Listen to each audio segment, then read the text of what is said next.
Добрый день, мои дорогие! Добро пожаловать ко мне на кухню. Сегодня готовлю рождественский маковый торт с мандаринами.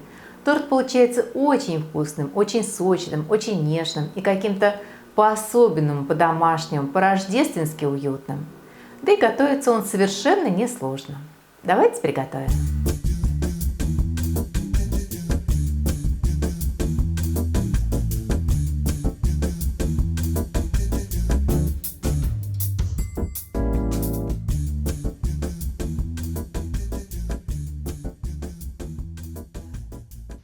Для бисквита нам понадобится 130 грамм муки, 130 грамм сахара, 100 грамм молотого мака.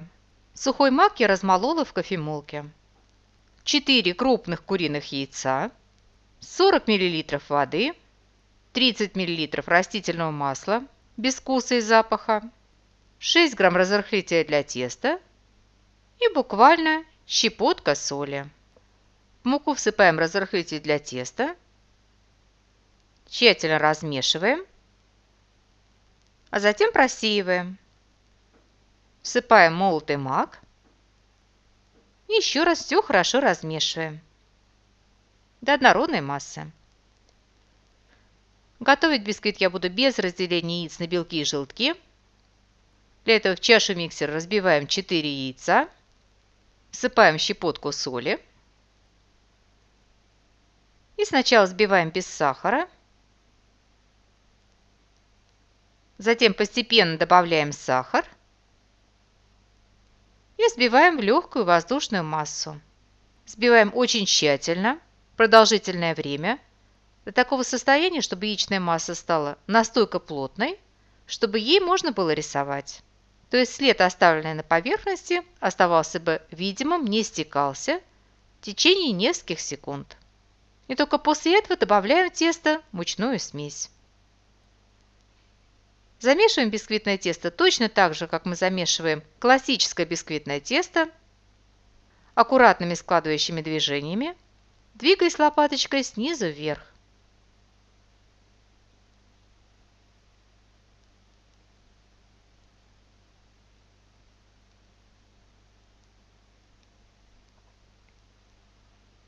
Вот такой по консистенции тесто получилось в результате. И в самую последнюю очередь вмешиваем в тесто растительное масло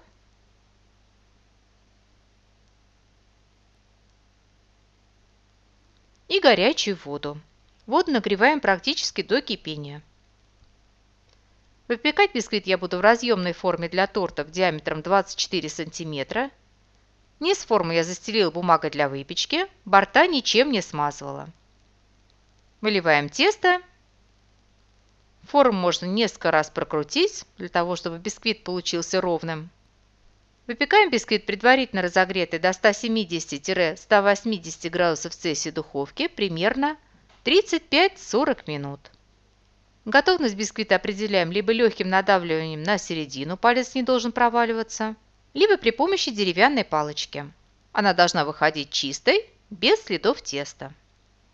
Свежеиспеченный бисквит прямо в форме ставим на решетку и даем полностью остыть. Охлаждать бисквит можно в перевернутом виде, для того, чтобы не проседала середина. После того, как бисквит полностью остынет, его можно будет вырезать из формы. Разрезать бисквит можно не ранее, чем через 2-3 часа после выпечки, то есть ему нужно обязательно дать выстояться. Я на этот раз просто оставила бисквит в форме на несколько часов, то есть я его из формы не вырезала. Снимаем форму. Бисквит получается довольно высоким. Извините, что пропала резкость, но я думаю, при желании цифры можно вполне рассмотреть. Бисквит разрезаем таким образом, чтобы у нас получился один корж толщиной примерно в 1,5 см.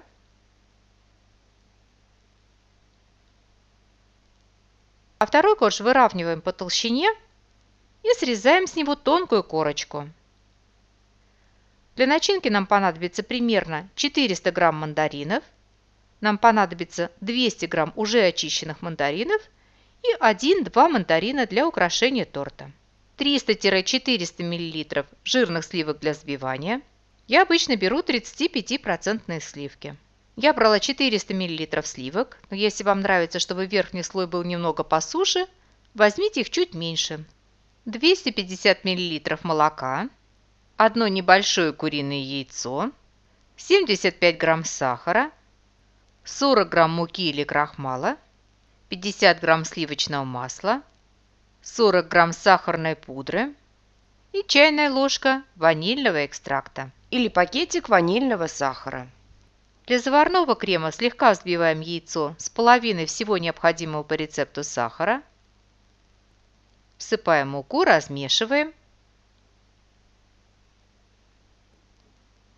Если получилось густовато, можно добавить немного молока.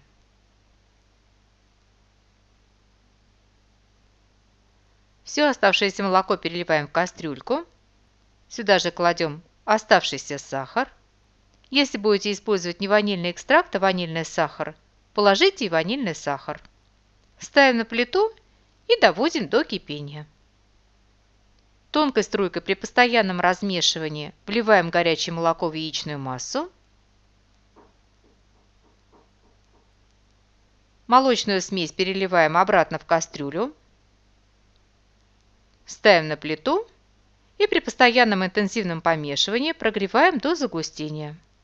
Густеет довольно быстро, потребуется примерно 3-5 минут. Рабочая температура не выше 85 градусов Цельсия, то есть до кипения доводить очень нежелательно, иначе яичная масса может свернуться. Сразу же перекладываем заварной крем в отдельную мисочку, добавляем ванильный экстракт, кладем сливочное масло и размешиваем до однородного крема. Накрываем пленкой. Пленку кладем прямо на поверхность крема. И в таком виде даем остыть до теплого. Мандарины очищаем. Разбираем на дольки и затем очищаем каждую дольку. Я это делаю вот таким образом. Крупно нарезаем. Для начинки нам понадобится 200 грамм. Из верхней корочки бисквита формочками для печенья вырезаем звезды. Все оставшееся превращаем в крошку. У среднего коржа вырезаем середину, оставляя стеночки толщиной примерно в 1,5 см. Вырезанную середину также измельчаем. Размер кусочков на ваше усмотрение. Можно прямо до крошки, можно оставлять кусочки чуть побольше. Нижний корж выкладываем на сервировочную тарелку и намазываем тонкий слой заварного крема. Сверху кладем оставшиеся от второго коржа стеночки.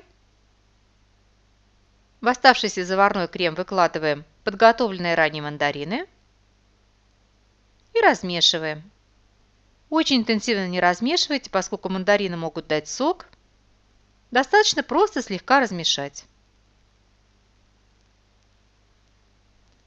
И всей этой красотой заполняем середину торта.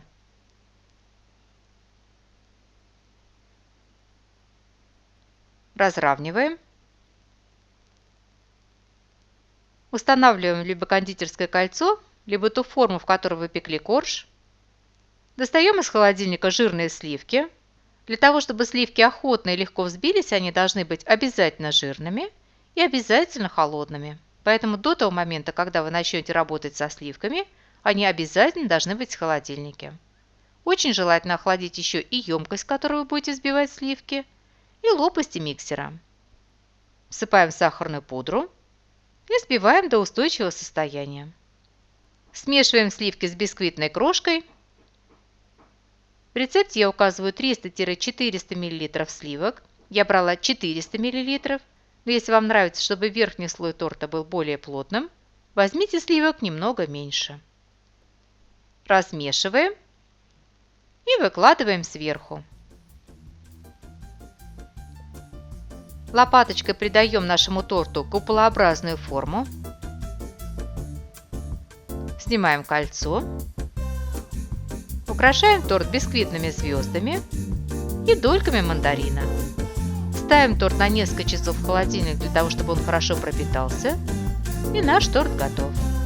Торт получается очень нежным, очень мягким, очень сочным, такой приятной кремообразной консистенции и очень маковым. Но при этом он прекрасно режется и хорошо держит форму. Итак, наш рождественский маковый торт с мандаринами готов, и мне остается пожелать вам приятного чаепития. Приготовьте, попробуйте. Очень надеюсь, что он вам тоже понравится. Спасибо, что были со мной, смотрели видео, и всего вам самого-самого доброго. До новых встреч, до новых видео!